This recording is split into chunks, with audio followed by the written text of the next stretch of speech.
to see, called None Shall Escape. And in our little talk after the film, I said, tell us about Andre Duteau, the director. And this is, you gotta remember that at this point, I think Marcia was 101 years old. And she got this misty look in her eyes, and she said, we all called him Bondi. He was irresistible. And I did not resist. Good idea. That's funny.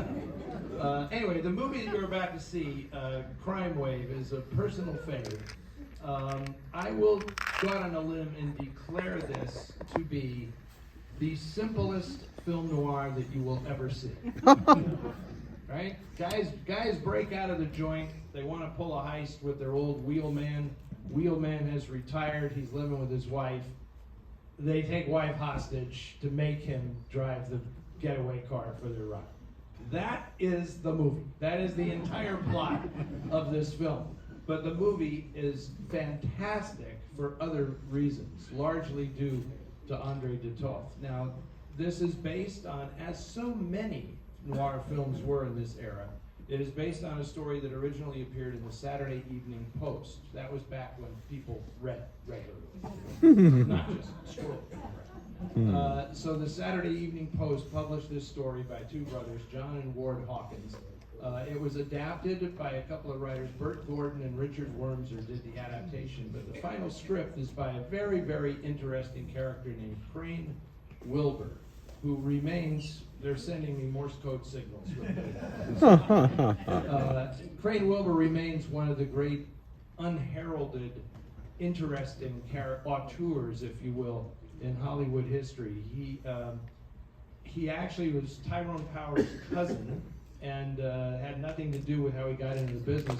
But he in the silent days, he was Pearl White's leading man. Pearl White was in The Perils of Pauline, and Crane Wilbur was the actor who would come and rescue her off the railroad tracks in these silent films.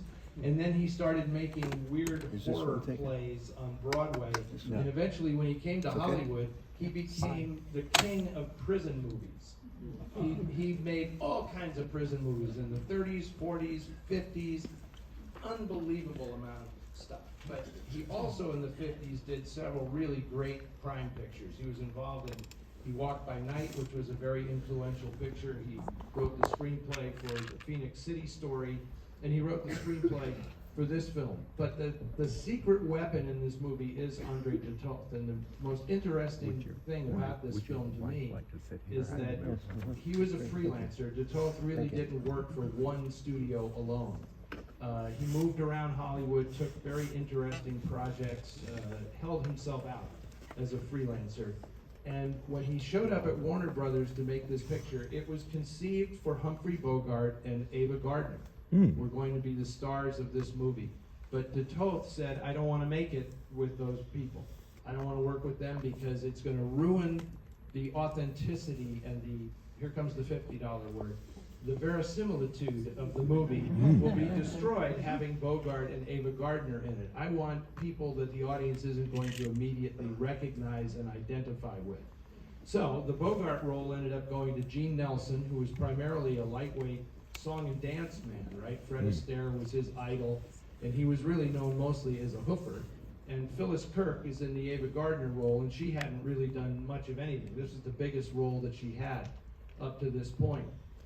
The gang, of course, is all important, and that features some really vivid characterizations by Ted DeCorsia, who was one of the great faces in movies and in film noir in particular.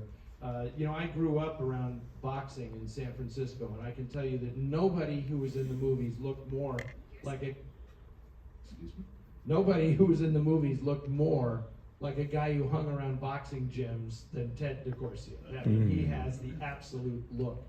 And this is a very early role for a young actor named Charles Buczynski, who would go on to become the biggest movie star in the world under the name Charles Bronson.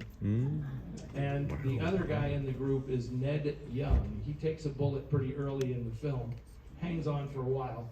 And Ned Young was a favorite of Duteau. and was a very interesting guy. He played in a lot of movies at Warner Brothers. He was the guy they brought in to scare Humphrey Bogart into line by saying, this guy's going to take your place if you don't knuckle under to Jack Warner.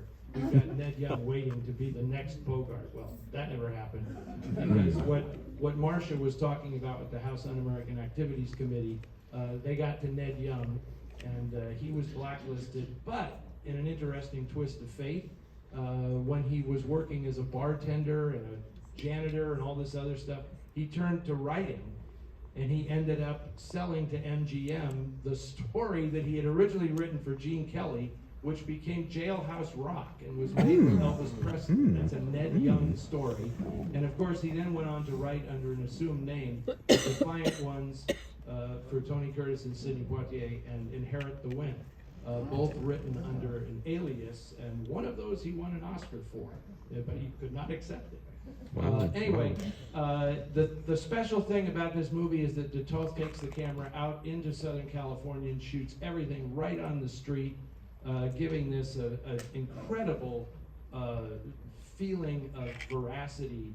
And if you live in LA, you'll see a lot of locations that you recognize in this movie. And of course, towering over the whole thing is Sterling Hayden, who gives an incredible performance as Sergeant Sims.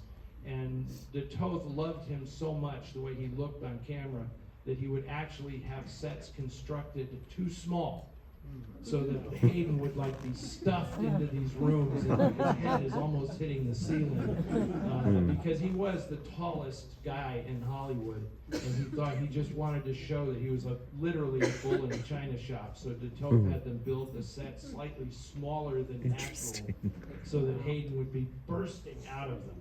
And he also took away his cigarette habit.